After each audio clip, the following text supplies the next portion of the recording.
Hey, what is this?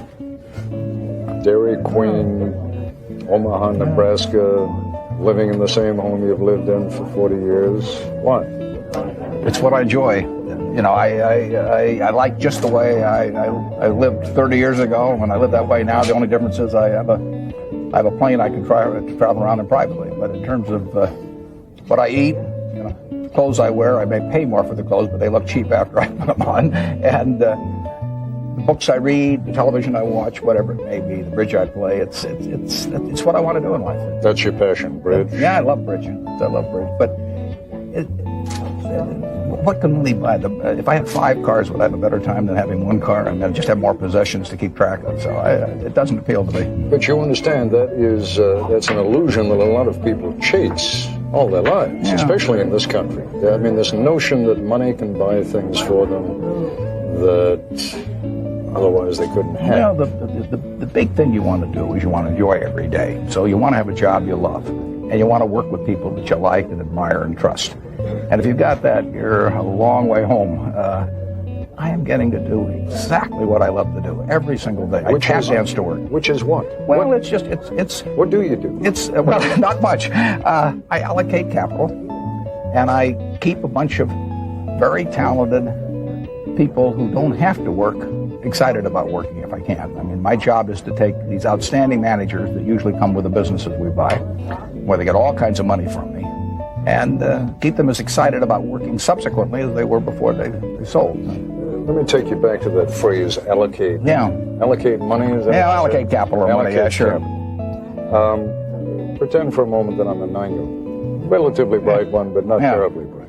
What does that mean? It means that we've got a bunch of businesses around the country, and they earn money, and when they earn the money, after they take care of the needs of their businesses, they send it to Omaha. And it's my job to take the money they earn and do the most intelligent thing that I can for our shareholders after they send me the money. But I mean, Berkshire Hathaway, for the longest time I thought you made shirts. Yeah, well, we don't. That has nothing to do with the Hathaway shirt. No, never had. So what is Berkshire Hathaway? It's a company that owns a wide variety of businesses, from candy operation to insurance operations to a newspaper. But then we have pieces of things like Gillette, Coca-Cola, the Washington Post. And what we try to do is we try to be in businesses that have very good economics, that are run by people that are honest and talented.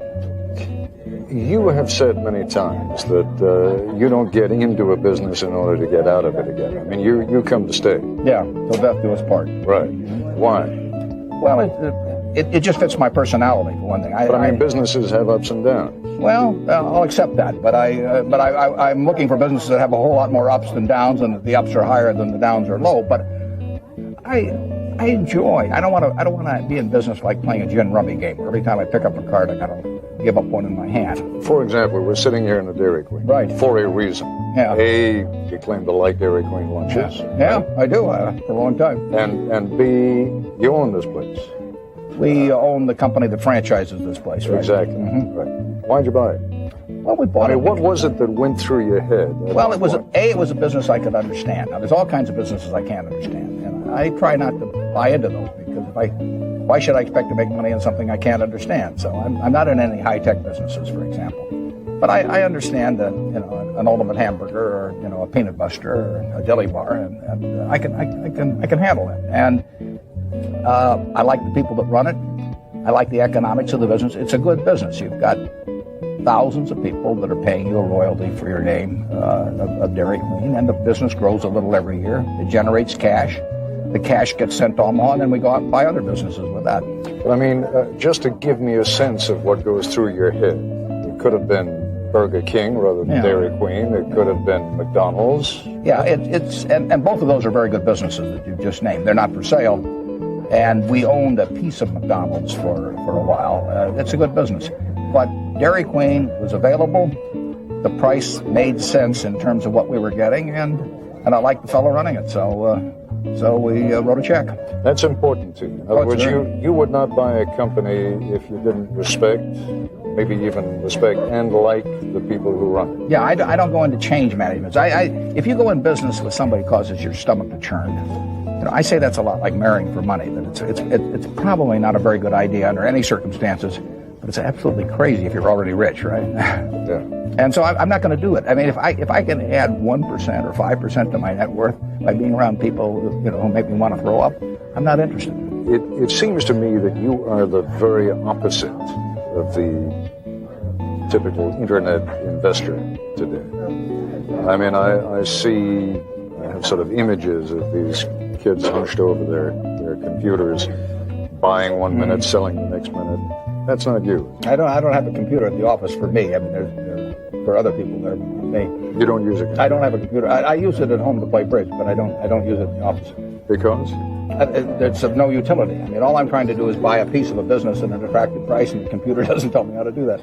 Are you a little bit nervous when you, I mean, I understand you're a very tolerant person who probably is willing to let anybody do what they want to do, but as you look at what's happening to Wall Street today, the incredible, companies that go up 100, 200% over a week or two, and then maybe drop 50% over a day. Does that make you nervous? Well, it's more exaggerated now than most of the time in the past, but we've had a lot of speculative activity and all kinds of things over the years in markets, and it frequently doesn't come to a good end, but it'll be with us 100 years from now, just as it was with us 100 years ago. Well, it's just a lot faster. There's a lot of action, and people are day trading and that sort of thing. The one piece of advice I'd give them is don't do it on borrowed money. But many of them are. I know. I mean, they're buying on margin. Yeah. Some of them will come to a bad end on that. Because? I hope. Well, because things don't go up forever, and a lot of the valuations strike me as extreme. And if you own them on borrowed money and they go down one day, you don't get to play out your hand. Talk for a moment about your own philosophy compared to what you see going on right now. What you really mean is that you'll sit there and you'll study a company over a period of months or even years until you're finally convinced that that's the right company for you. That is about as far from the way that a lot of trading goes on today as anything can be. Yeah, the key, if there's one key to what I do, it's I look at every share of stock as being part of the business. So if I'm going to buy 100 shares of General Motors or General Electric or whatever it may be, I try and look at what the whole business is selling for, and then do I want to buy this tiny little piece of that business at that price? That means I think about the business. I don't think about the price action of the stock, or I don't think about what people are saying they're going to earn next quarter or anything of the sort, or look at charts. I just try and look at the business. Now, what does that mean? It means I have to understand the business. A lot of businesses I can't understand. I can understand Gillette. I can understand Coca-Cola. I can understand Wrigley's Chewing Gum. I mean, those are things that I can understand, and when I say I can understand them, it means I have a pretty good idea of what they're going to look like 10 or 15 years from now. That's understanding a business. I haven't had a quote on See's Candy since we bought it in 1972, but I know the business is doing okay. I don't need a quote on it. And, people manage to live through Saturday and Sunday without getting quotes on their stocks. The stock exchange closed for a year or two. For a real investor, it wouldn't make any difference. Of amateurs in the game today? Yeah, and it's, it attracts people. Well, sure, as long as they're making money. Yeah.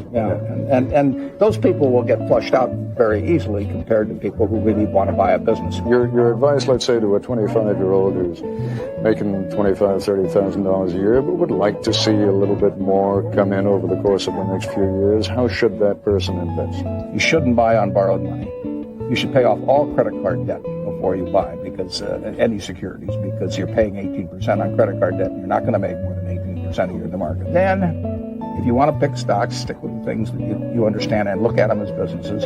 If you just feel you want to own a part of American business over a period of time, you just put a little money in every month for the next 30 years into some sort of a group of stocks, maybe an index fund. We were talking about, or just beginning to talk about the use of money. Mm-hmm. You don't use it much except to make money. I use it to build the business. I mean, I don't have cash myself. A quarter of 1% of my net worth is outside the business. 99 3/4% is in the business. So, but I mean, you could extract some of your wealth, sure, if you wanted to. Sure. And what a lot of people, George Soros is a perfect example of someone who likes to meddle in a lot of things. Yeah. Right? More power. More power to it. Right? Yeah. You don't. Not much. Why? Well, it's probably the best answer is that because I'm having so much fun doing what I'm doing. If you get right into my psyche on it, but essentially all of it, wealth is essentially a claim check on future output of other people. So those claim checks in my case, 99 and a large fraction percent of them will go back to society and a foundation, and they can then buy services of people or medical supplies or school buildings or whatever it may be that they think will be most useful to society with those claim checks. Wouldn't you like to see some of that happening in your own lifetime? I mean, I always wonder what the point is of just giving it all away to charity after you die. Why not do it while you're alive and enjoy it? I enjoy the idea of building this endowment fund up for society. I mean, I enjoy the process myself. I mean, as you say, the game is enjoyable by itself.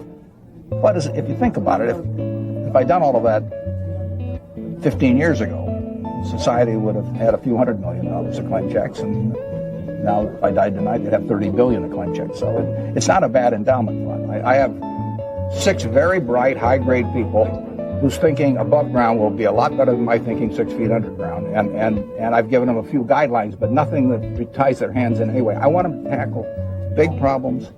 I want them to tackle problems that generally don't have a funding constituency, so that they're not the kind of things the government can attack well, and that are not being attacked by philanthropy generally. I want to try and do something big. Give me a sense of what kind of thing would be. I mean, it doesn't have to be specific, but yeah. I'm just interested in what sorts of things you want to affect after your death. Well, the number one problem of mankind, but I don't know how to attack it with money, I think, is the spread of nuclear knowledge. I mean, I think that the greatest danger that mankind faces is the fact that more and more people will know how to build weapons of incredible destruction, and the knowledge won't go away. I don't know how to attack that problem with money. If you wait till you see something like Coca-Cola or something that anybody can understand, and you look for easy pitches. In philanthropy, it's just the opposite. You're taking the problems that have defied solution, essentially, big, intractable problems. And unfortunately, that means your failure rate's going to be a lot higher, but it doesn't mean they aren't worth doing. They should be done, and that's what private philanthropy should be doing. We talked about a couple of these issues many years ago, and you told me, for one thing, yes, you would leave a little bit of money to your kids. You got 3 kids, but the idea that you would leave all this money to your kids is just silly as far as you're concerned. Explain why. Well, I don't believe in the divine right of the womb.